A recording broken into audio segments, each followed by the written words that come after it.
One of these big spoons I put of some of that lard right there. See it? Show right there. Okay, come back. Just like the meat can fry up. See what time it is already? 10:39. So I put it in like 5-10 minutes ago so it could fry up. You know, more. See how it's looking brown and looking nice and fried. It's tender already, but I want to have that good taste. But I'm going to put, let me see how much water this is. Because I want to put water in this so I can have the juice to put in the masa. I'm going to take the juice out and then before I put the chili in there. So let me measure. This is hot water. I boiled it. What, 3 cups? I just want to put enough to cover the meat. I'm going to let it boil for a minute so it can, maybe 15-20 minutes. Just so it could get the taste of the meat. And I'm going to pour it out in a retainer for the masa. And this one I got to do the same. But I have to boil some water. So. Okay, I drained the meat and I retained the juice and everything. Okay.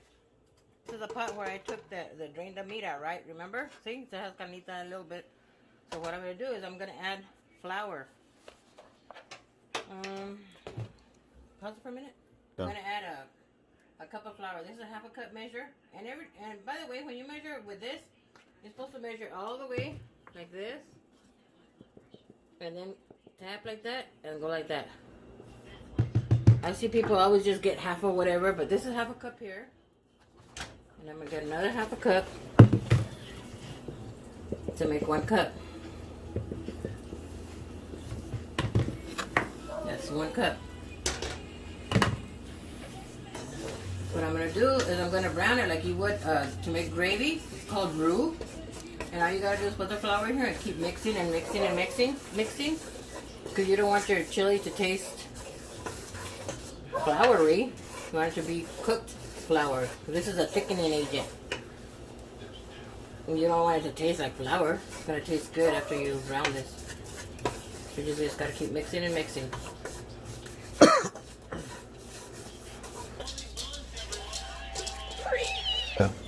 Okay, look in here. See how it's getting a little bit brown? It looks like it's burning, but it's not. You want it to get it brown, and if you kind of like smell it, it smells toasty. That's what you want. You don't want it to smell like raw flour. Keep stirring, James. 1. Oh, no problem.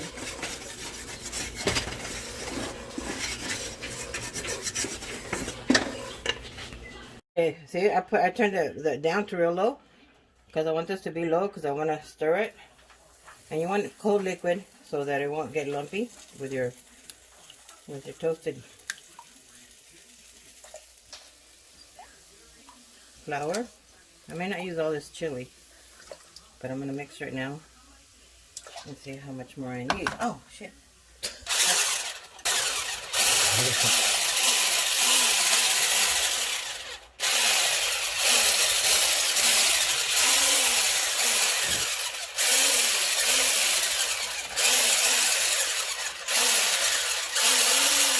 Look in here. So you gotta mix real good the flour real good so it won't get lumpy on you. I'm just doing little by little so it won't splash everywhere. And you wanna use cold liquid. And I wanna probably add some cold water right now. And we're using filtered water. I hate to use sink water.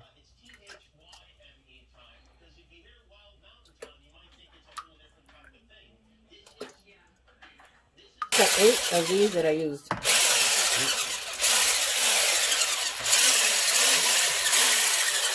I'm going to go ahead and use a 10. And I'm going to add a little bit of water, which I'm not sure how much is the measure there.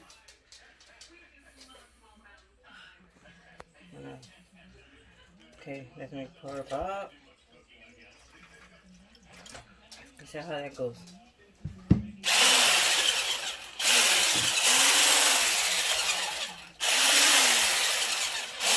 Okay, I put 2 in, 2 cups of water in it now. It's a lot of flour, so it's going to be thick, and that's what I want. I want it thick chili.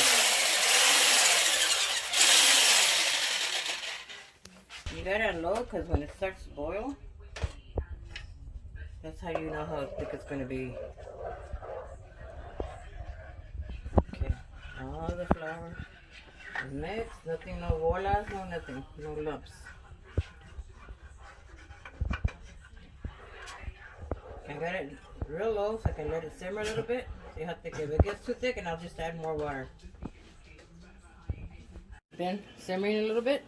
I'll put some of this meat in here, and then I'll wait for that to simmer. Put the rest of that meat in there. But they both taste good. See how the meat shredded on its own? I don't have to shred it and lose the flavor. Oh, and by the way, I put a little bit of the meat juice that I retained. I put it in here. A little bit in here and a little bit in there.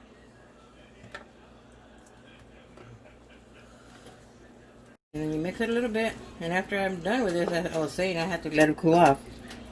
But I have to let it simmer with the meat.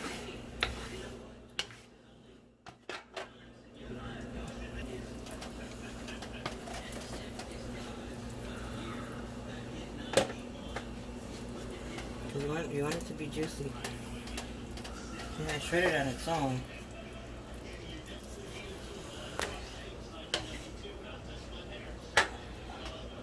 Okay, as soon as that simmers, I'll do the same. The masa part will be tomorrow. Right.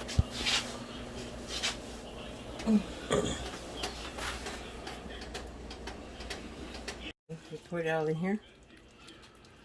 And I'm going to let it cool off. There's all the chili.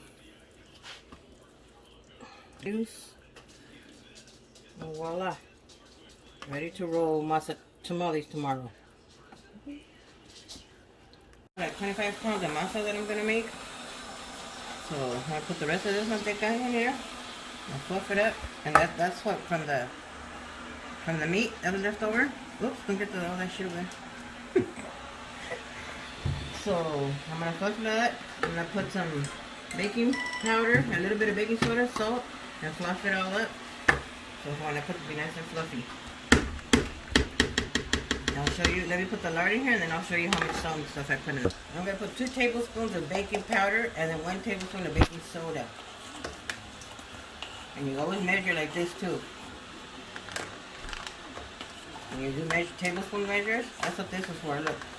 Look, it scrapes it off for you.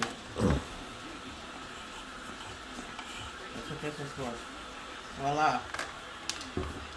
This one doesn't have one, so I'm going to have to do my own.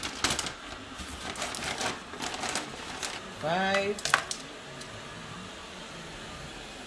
6, 7, 8 for right now. 8, let's do 10 because there's a lot. I got 25 pounds of masa over there. 10. And then later on we'll taste it. That's to start with. So then I'm going to whip this up with a blender.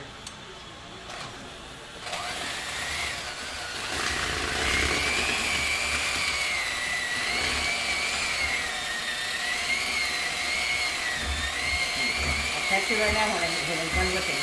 Hold on. Yeah. Okay, see my old blender? That's a dinosaur. I'm going to try to use this one. Yeah, probably gonna, but look how.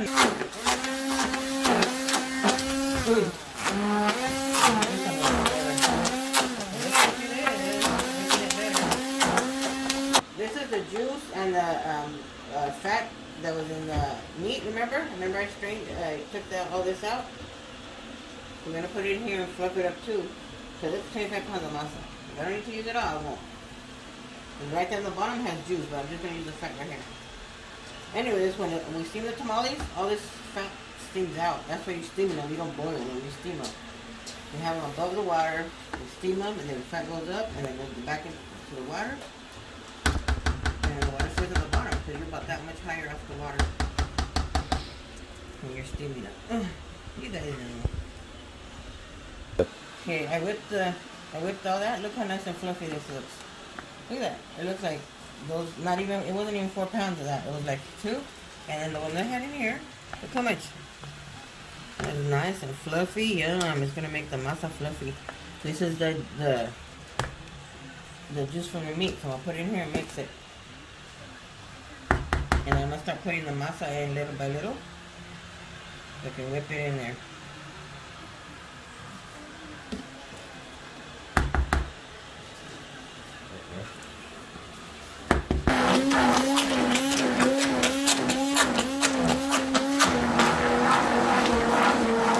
And that gives it flavor too. Gives the masa a real good flavor. I'm gonna add a little bit of this when I start adding the masa.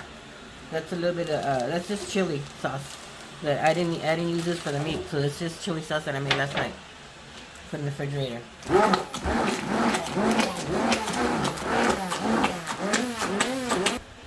Okay, this is I buy this from Food City, and it's masa, unprepared masa.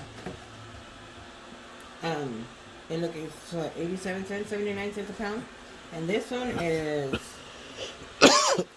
6.28, so a little over 6 pounds.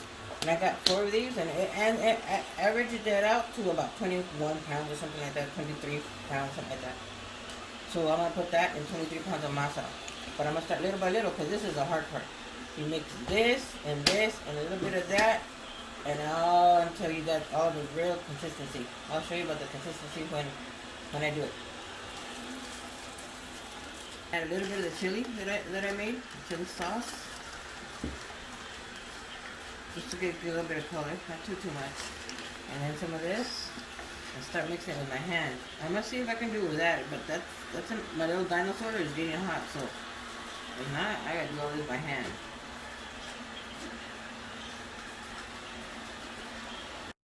Okay, I'll put like maybe see you hear about a quarter, whatever I had in that quarter. So I have 4 bags, and just a spoon. You know, you gotta do this until it looks really pretty, and it's a consistency that you like. So you can put the other bag and do the same, and do the next bag, unless you want to do 2 at a time. I might go put another one because this is big enough. Okay. I wash my hands with soap and water and Clorox, guys. I always do. Okay. Okay, I put in a second bag, and I put the same amount of that stuff in the chili to put in because I didn't want to do it 4 times, but 2 times is enough. But you gotta mix it very well. And I wash my hands with Clorox. I always do.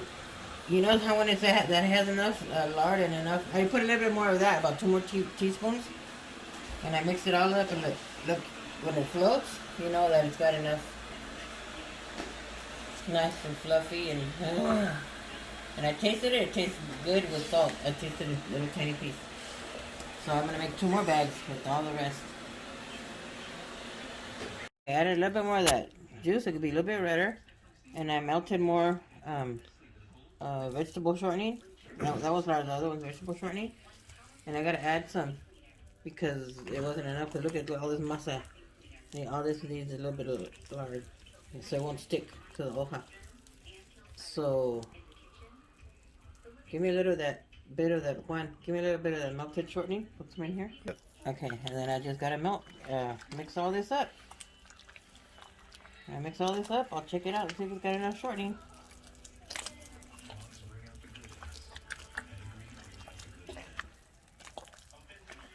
Cool. Now put this one, cover it up, put it in the fridge. So it won't go bad. Then we're gonna start with this one. I may get just half of this one out and leave it out because I don't want to, depending on how long it takes this to roll, I don't want my masa to go bad. So I keep it in the fridge. So we're ready to roll.